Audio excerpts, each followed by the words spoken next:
If you have ever second-guessed yourself even after doing the thing, or if you're somebody that keeps downplaying their own wins because they didn't count, then you might think you need more confidence. That's why you're here. But what you actually need is a better relationship to your own evidence. My name is Dilan, I'm a psychologist and a coach, and today I'm gonna break down for you what confidence really is, why we don't feel it although we know we have earned it, and how we can start building that self-trust that doesn't disappear the moment you face something new. Here's what most people get wrong. They think that confidence comes from the outside, so they keep waiting on it before they start to make a move. Instead, you need to understand that confidence only comes from the inside. It comes through your own actions. So you need to stop waiting for it and start collecting it. And today, I'm going to show you how. Let's start by talking about why you still don't feel confident. And tell me, which one of these two people are you? Are you someone that has hit a goal and then starts second guessing it and questioning whether it was only luck? Or are you someone that shows up, but you still feel like a fraud? You feel like an imposter. Either way, it doesn't mean that you're incapable, that you have a lack of ability or lack of skill. It only means that you are disconnected from your own proof. It's quite simple when you look at it this way. Let's have a look at the brain, right? Our brain works in low power mode automatically. You know, the mode that your phone switches to when it has 20% in order to save battery, in order to prolong the battery. That is what our brain does most of the time, except for situations where we are in need of energy, where we need to survive. That's our high energy mode. But usually we are in low power mode, in energy saving mode, meaning our brain will always pick the behavior, make a decision in a way that helps us stay efficient, meaning that helps us spend less energy. Which is why habits are so loved by our brains, because it is easy for them, it is automated, you don't have to think about it, you don't have to decide, everything is set in place, and that saves energy. Now, how does your brain know which behavior will save energy and which will cost energy? By looking at the proof. All of your past experiences, your memories, what you've learned from your parents, your teachers, everything that has happened in your life until now, your brain uses as proof and uses as data to make a decision. That is how our brains work, with data, with proof, with evidence, whatever you want to call it. And confidence is just the same thing. For confidence, we need proof, or our brain needs proof in order to make us feel confident. For example, when you have multiple wins, might that be you've hit your gym goals, or you've hit some other type of goals all the time, so your brain gets to collect a lot of evidence that you're able to hit goals, that you're able to succeed at something. It collects that data, and then for the future, if you are faced with a new situation, if you're faced with a new PR in the gym that you want to reach, then your brain uses that data and sees, okay, 9 out of 10 times, 9 out of 10 goals I have achieved so far, meaning I have 9 data points where I know I am able to succeed. I will use these and I will give Dilan the confidence she needs in order to hit that new PR. That is literally the meaning of being connected to your own proof, because you know what you've succeeded at until now. So knowledge, you are aware of it, and then you integrate it by accepting it as a win. So let's go back to the question I asked you, which type of people you are. If you're a person that doesn't integrate their wins, that doesn't see a win for what it is, that doesn't feel like their success is because of their own abilities, because of their own skills. If you're a person that always second guesses why you won, why you succeeded, your brain will never see that as proof, because you second guess it. You second guess your win, meaning it's not good enough proof for your brain to use the next time you want to succeed at something. So the reason why you still don't feel confident to accomplish whatever you set your mind to is that either you haven't collected the evidence yet, or you have collected the evidence, but you have never learned to integrate it and to see it and to celebrate it as a win. Quick interruption, I just wanted to let you know that I have a few spots open for my one-on-one coaching right now. So if you feel like you want support navigating your own human experience, there's a link in the description for a 15-minute discovery call with me. We meet, we talk, we see if coaching is the right next step for you. Now let's jump right back into the episode. Now let's look deeper into the psychology. Albert Bandura is a scientist that 1977 proposed the idea or the theory that is called the self-efficacy theory. And self-efficacy basically means that you know you can influence your own life through your own actions. It's the belief. It's not about hoping things work out. It's not about being optimistic. It's about the knowing that you can trust that you will achieve what you set your mind to. That is self-efficacy. It's when you say, even if it's hard, I can trust myself to figure this out. So what Bandura discovered was that confidence is not a personality trait. It's a learned belief.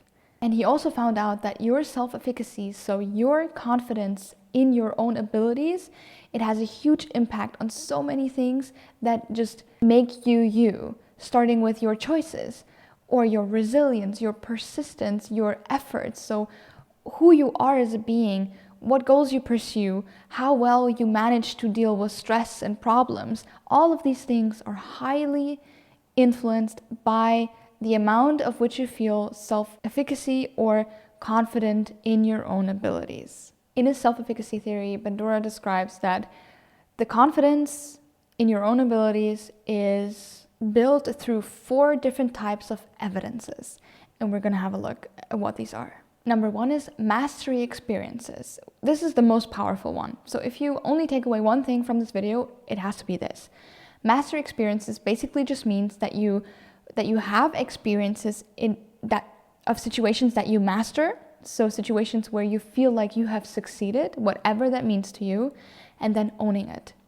Because then the data point of you have a challenge, you succeed at the challenge, and then you have that data point.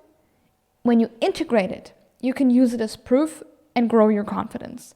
But when you dismiss it, when you downplay it and say it was luck, it was the environment, it wasn't me, I didn't win because of my efforts. No, it was something completely different. If you cannot integrate it into you, basically, you will never learn that confidence can be a thing for you.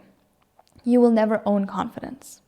So mastery experiences as the first source of evidence is the most important one because it determines whether you're able to see your win as something that you have done. This is so crucial because only mastery experiences will help your brain understand, I did that and I can do it again. So if you want to become a confident person, you need to be able to see your wins for what they are and tap yourself on the shoulder and be proud that you have done that. The second source of evidence is vicarious experiences, which means nothing less than watching somebody like you succeed at something. This is why role models play such an important role, not only when we are children, but throughout life. So looking and observing someone that you feel like you can relate to in some way, watching them succeed will help your brain understand, hey, if they can do it, maybe I can do it. This could mean you observe your friends, you cheer on your friends when they try to achieve something. And if you have a friend like me, for example, I have a girl in my friend group who I really relate to. We have the same interests, we have kind of like the same psychology background, and I really feel like when I'm with her, we connect so deeply because we share so many of the same beliefs, right? So I can really relate to her. And when I see her succeeding at something, even though it's not my goal or nothing I would ever want to achieve, but when I see her succeed, my brain thinks, oh my God, okay, I mean, we're the same age, we have the same interests, we want the same things from life, we are like generally like a very similar person to each other. When I see her succeed, my brain thinks, if she can do it, maybe I can do it too. This should make clear for you that you need people you can look up to, or even you need to be around people, period. You need to be around people who succeed so your brain can be familiar with success. And staying in this whole social topic, the third source of evidence is social persuasion, meaning encouragement from others, meaning somebody in your friend group, in your family, in your environment, cheering you on and just motivating you to go and do the thing because you can. And that is super important, especially, and it works especially well with people you respect. So if it's somebody you don't respect, then okay, that's nice. But if it's somebody you respect, you maybe look up to, and they cheer you on, that gives you so much momentum, and that will help you build up your confidence or your self-efficacy. But this is important. Social persuasion fades very, very fast when it's not backed by action. So if your friends keep cheering you on and keep motivating you to do the thing, to do the challenge, and to just do it, then it will help, but it will never substitute your belief. Your belief can only be built when you act, when you have them encouraging you, but when you still run the marathon, do the thing. The action is super, super important here, because their cheering will never, ever, ever be a substitute for your own cheering inside of yourself. That's the goal. You want to build a voice inside of you that keeps telling you you can do it, which is your confidence. So you cannot make yourself dependent on them, because it's not their job. Friends do that because they love us, but it's not their job. It's your job to build that for yourself. And the last source of evidence that we have today is your physiological and emotional state. And this is one that many people oversee, because of course you cannot feel confident if you are dysregulated. Because when you are anxious, scared, or dysregulated, even if you're hungry, if you haven't slept well, if you're thirsty, if something is off, you cannot be your most confident self, because your brain interprets these situations, the anxiety, the fear, and all of that. If your heart rate is going up, if you're sweating, all of these signs that your body gives your brain, tells your brain, stop, this is dangerous. Our body feels this way because this is not good for us. So this will be an obstacle for our confidence. We need to be regulated. You need to be well fed. You have to have good sleep. You just need to be regulated enough so that your brain doesn't mark the situation as a dangerous one.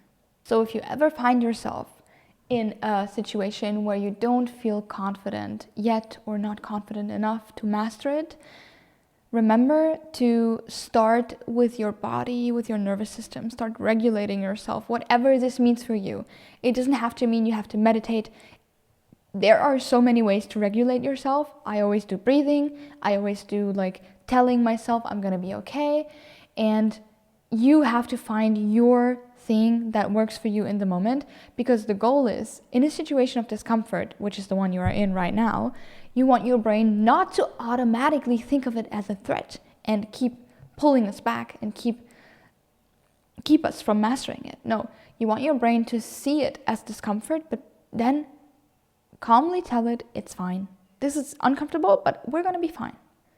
And we can still proceed and just make our mastery experiences, collect the confidence we need in order to keep becoming, in order to keep growing as a person, in order to finally be the person we want to be.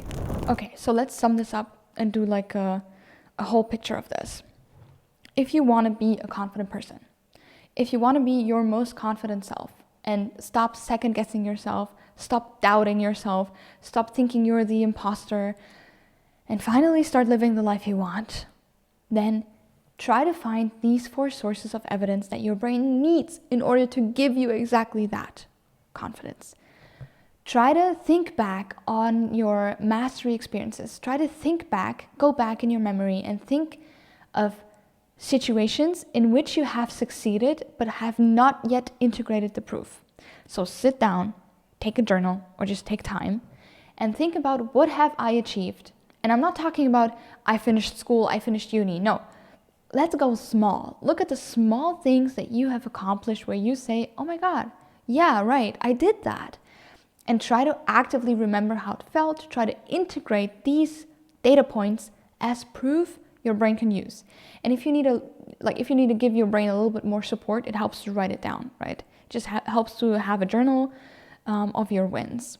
And some people feel narcissistic when they do that, which is just stupid, because it is fine. You are not egoistic. You are not a narcissist just by seeing your wins for what they are, by tapping yourself on the shoulder and by being proud of yourself. That's not narcissistic behavior, I can tell you. So find your mastery experiences from the past, and then start to make new mastery experiences. Start to look for challenges that you can master, and then collect the data points you need in order to be confident. Then surround yourself with people who you feel you can relate to, watch them succeed, cheer them on. So be a supporter for somebody else, because this will also show your brain that maybe you could do it if you surround yourself with these type of people. And surround yourself with people who cheer you on, who are your support system, who in your weakest moments help you up and tell you, you can do this, I trust you to do this, who give you a bit of confidence that you can then use to start acting, start doing, collecting the mastery experiences. And then lastly, look at your body. Be honest to yourself. Are you regulated enough to master this challenge? You are allowed to fail. I'm not saying that every challenge needs to be mastered. You are allowed failure. You are allowed to learn. It is awesome to learn from failure, but you can avoid it by just regulating yourself first. Breathing, going back to your center, calming your nerves, drinking enough water, eating enough food, having enough sleep, having these basic things done, which I would always recommend for people who want to change their lives, who want personal growth, who want to become the best version of themselves. Eat, sleep, drink, move. Non-negotiables, because that will allow you to be regulated most of the time, and being regulated most of the time helps you achieve the goals you want. So do all of that, and I promise you, if you're still not calling yourself a confident person, there's no way. I don't believe you. There's no, I call cap. There's no way, because this is how I built my confidence. My confidence basically built from master experiences alone. I mean, I always had a support system, which is awesome. I always cheered on other people. I always watched and observed other people a lot. I was always looking at people, first in envy, but then I learned to replace the envy with awe and just respect the hell out of them. Look at people, seeing them, being inspired by them, and only taking the good. That has helped me to be a confident person. And I have never self-doubted my confidence since. And it has been years, decades. And yeah, so just focus on these things. I don't think it's too much to ask. You can tell me in the comments if that's something you can achieve, or if you have any other questions, please let me know. Before ending this video, I want to give you 3 more things you can do today, 3 methods that you can use right now in order to help you become more confident. Number 1, I already mentioned before. It's called, but now you have a name for it, it's called success mapping. So it's basically you sitting down with a journal, with a piece of paper. It always helps to write. You can even use like your phone or your laptop, whatever, just have something to write and really start to map out your successes. And I'm not talking about a list of abilities, a list of skills, what you're good at. No, I'm talking about moments and situations that you're just gonna paint down. You don't have to draw, you can use words, but you just have to really go back and think about the situation and think about your success. How did it feel? What did you think? So really try to indulge in that moment, try to think back and recreate it in yourself. So recreate how you felt, recreate your thoughts, your emotions, recreate the whole environment. And the more detail you can give for that success, the easier it is for your brain to take out the data points and use them as proof later. So do success mapping. Number 2, and this one, oh my God, it has helped me a lot. And still people call this out when I talk because it's about language. They call this out and are like asking, why do you say it like this? It's super interesting. It's called identity-based language. It's just your language. It's the way you speak.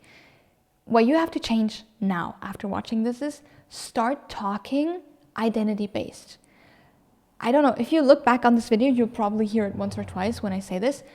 It is only speaking in a way that you have already achieved something, that you have already become a person.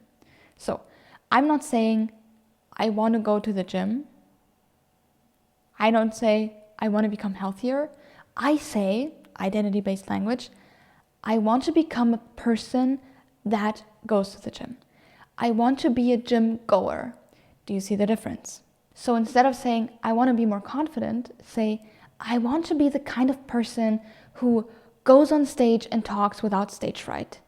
I want to become the type of person who, this is identity-based language, not only with I want, but also with I am. So instead of saying, I like to go outside and go for walks, you can start saying, I'm the type of person who loves walks in nature. It's a very, very, very tiny difference in the statements that I'm making, but it has a huge impact on your brain. Because if you talk identity-based and talk about the type of person you are, you want to become, you want to grow into, this helps your brain realize that this person you're talking about is a future self of you, and it starts to help you achieve these things because it's less abstract. So instead of saying, I want to be more confident, I want to be confident, you can start really thinking about what that means on an identity level. For example, I am someone who shows up even if it's hard. I am someone who keeps promises to herself. And I am someone who's not afraid to speak up and speak their mind. So this identity-based language will help you to really become a person who then is more confident. It's, like I said, it can be weird at first. Like, people still point it out to me. They say, okay, why did you say it this way? And why didn't you just say it the other way that we all say? It's weird to some people, but you will get used to it and you will start implementing this automatically, which I do. So just remember, it helps to be on that identity level because that makes change so much more important to your brain. And that will help you, by helping your brain, to really accomplish these things, because you basically, by speaking like this, you basically tell your brain, hey, this is important to me and I really want to become that type of person. And this is not just a new thing, this is not just a phase. I don't want to be confident as a phase. I want to become a person who really can say, I trust myself, I trust in my abilities. Do you see the difference? It's huge. So yeah, that's the thing you should start implementing today. Just start by building an awareness of how you speak and how you could speak instead on an identity level. And then lastly, we have small bravery practices, which basically means just setting a challenge for yourself every single day. A small, tiny challenge, meaning just tell yourself, today I'm going to say no. I'm going to set a boundary. Or today I'm going to ask for what I want. Today I'm going to speak up if something doesn't sit right with me. So all of these simple, tiny tasks, this tiny action points, we never do because we say, it's not important, or you're fine not saying no. But it doesn't have to have a huge impact. It's just this daily thing that kind of feels uncomfortable, but you still do, which is again data for your brain that you can do what you promise yourself to do. Just stick up for yourself, say no, ask for what you want, speak your truth. All of these things will help you eventually become a more confident person. So we're not going to aim for huge wins. We're going to aim for nervous system reps.